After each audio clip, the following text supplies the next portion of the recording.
morning and welcome to Voice of the Parrot. I'm your host Shasta Ray, and oh my gosh, I am back in the studio without any birds and no loud snoring dog. Holy cow, maybe I can focus. The birds have been such a distraction.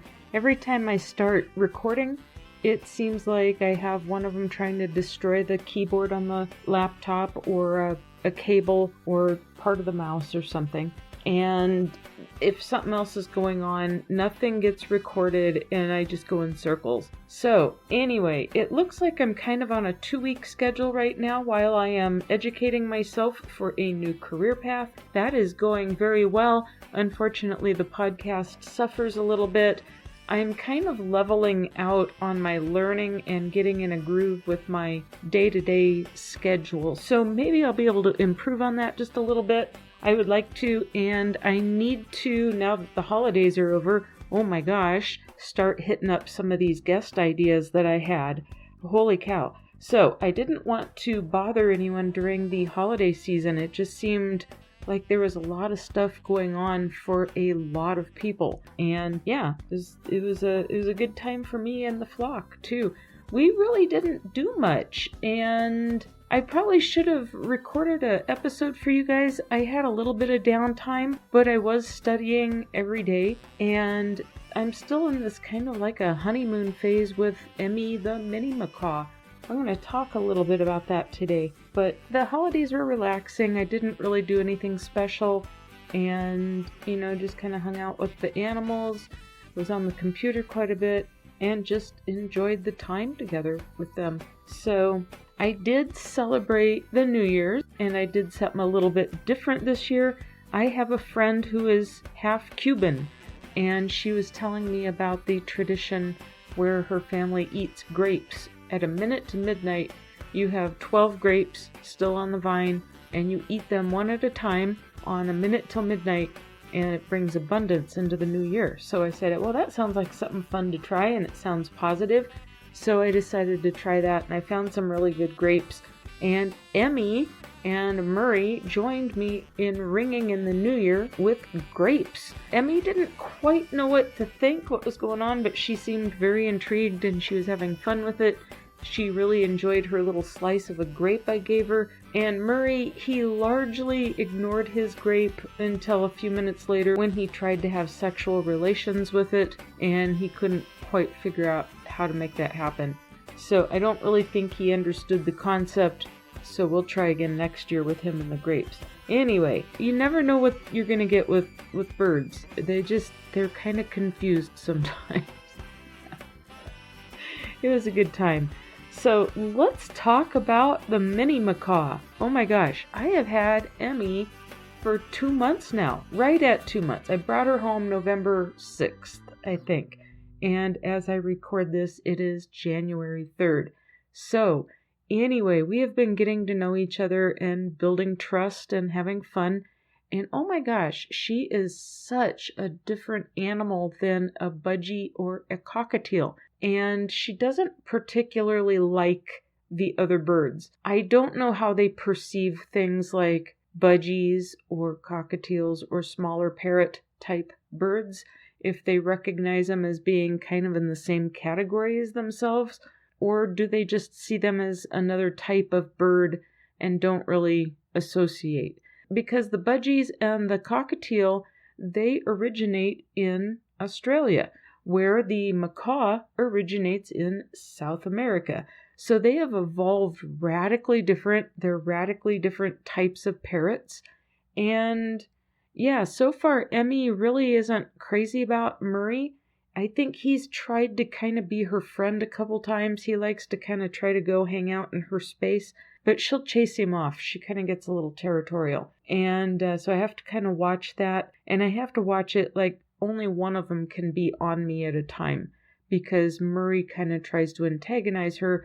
I'm afraid Emmy's going to turn him into a shish kebab. So I have to kind of watch it a little bit. She does get a little territorial. It hasn't been a problem yet. So one thing to keep in mind when you get a bird that's a little bit bigger with a little bit different mindset and a different type of beak, just be careful with the safety factor and your smaller brave little bully birds.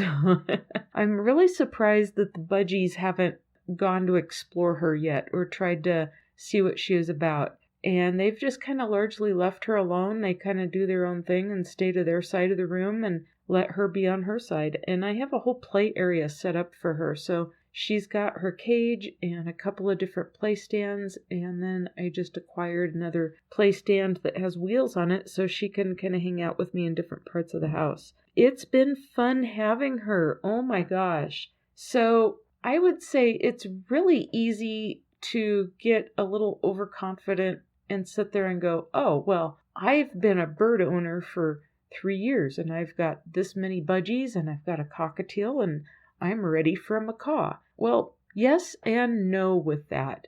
And I do think there's habits that you get into with having birds that's a good mindset, and, cleaning the cages and prepping fresh food for them and interacting, that sort of thing. And a lot of the training and some of the mindsets are very, very similar. So there is some overlap and similarities.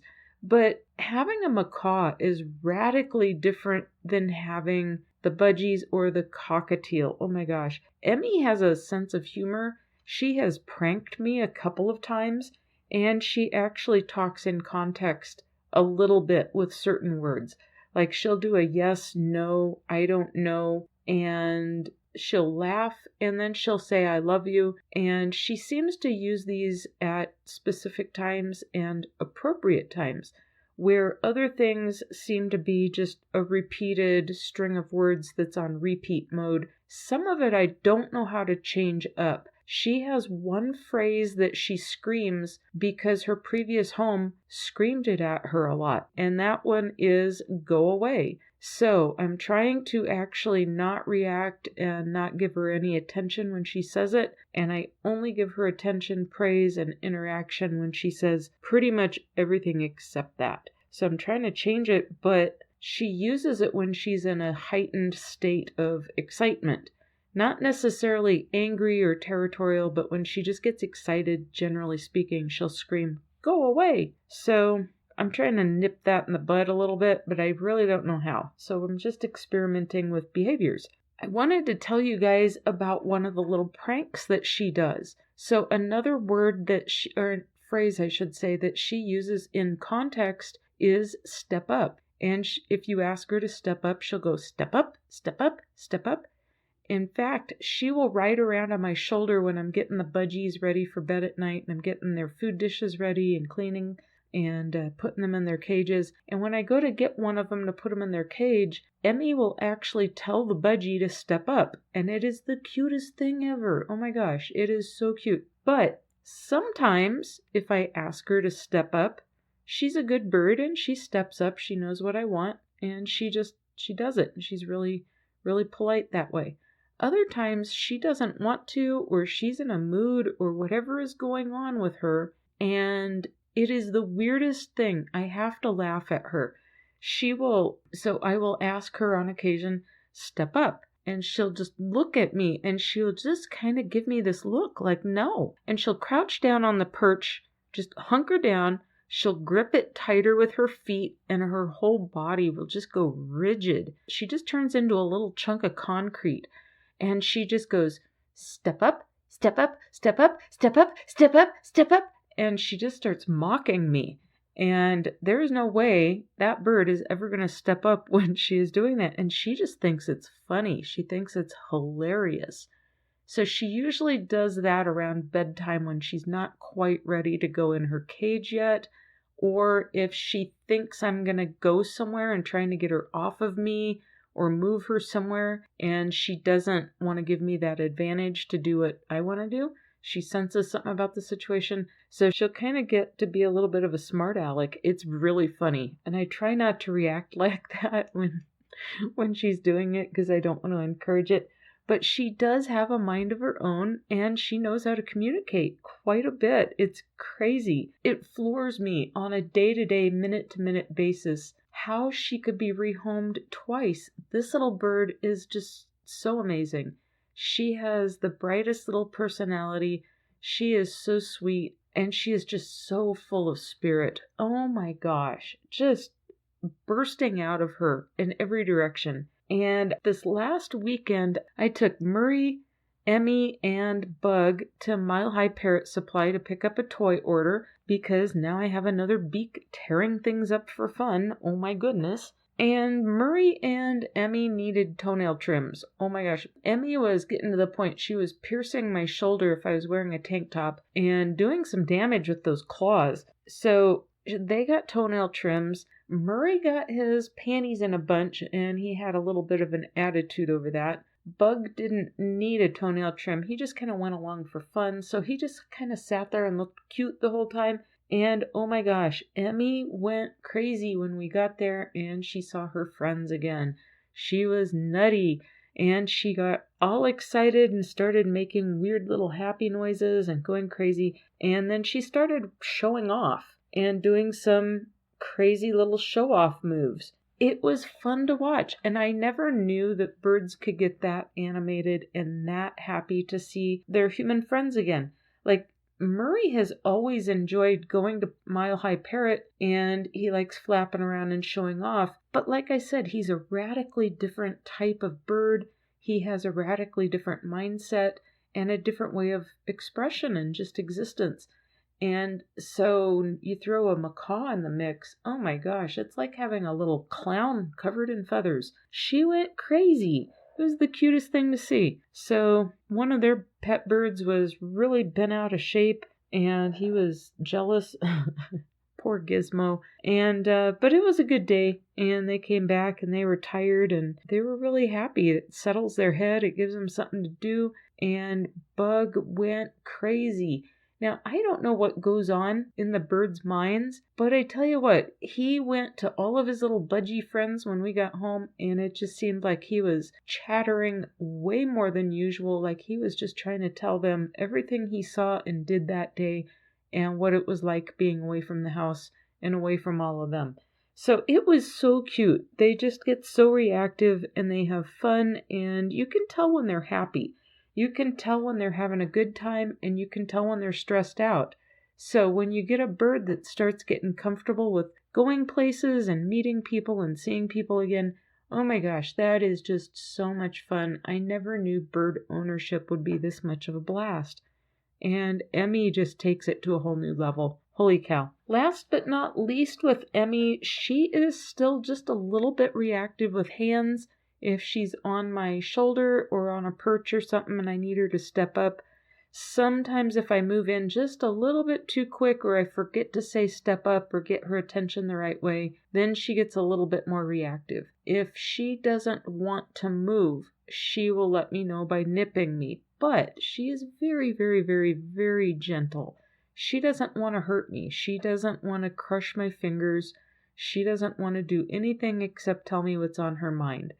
So that's been really interesting, and she's even playing with my fingers a little bit at this point. So sometimes, just depending on her mood, she will sit on my hand and reach down and grab my thumb or grab my fingers and bite them and chew on them. But here again, she's not putting any pressure. She's not being aggressive. And you can tell by her body language, she is just being playful as anything. It is so cute. And, you know, Murray, he has his own little ways of playing and getting into his toys and stuff. And his interactions with me and playing are usually doing vocalizations back and forth, or he wants his little neck scritches and stuff like that. So it's been fun getting to know a new species of bird. I'm kind of finding myself addicted to the whole macaw mindset. Oh my gosh. They are neat little animals. Holy cow. And I'm telling you, she is smart beyond smart. So be careful. If you are not ready to keep an animal mentally stimulated, they will retaliate. They act out when they're getting bored and stuff. So she is a good little bird. I am just so happy she loves me and wanted to be part of my life, and that I'm doing so well with her. Oh my gosh.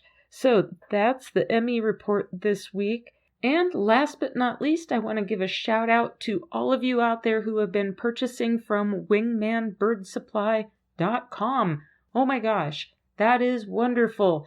It's not a lot right now. I get just a couple of orders a week trickling in, but it's always fun to see. It's fun to pack up, and I'm always appreciative.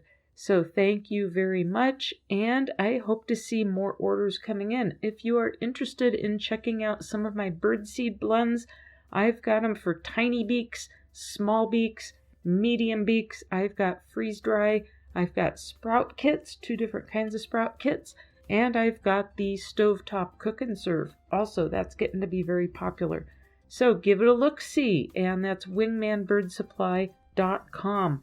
Okay, I'm going to get this edited and out in your eardrums, and hopefully I'll be getting those guest spots going on. So I'll follow up on those folks and see what I can get going. All right, everyone, I hope you had a wonderful holiday season, whatever it is that you celebrate or not, and I hope it was just pleasant nonetheless. I hope you're having fun with your birds. Go play with your birds.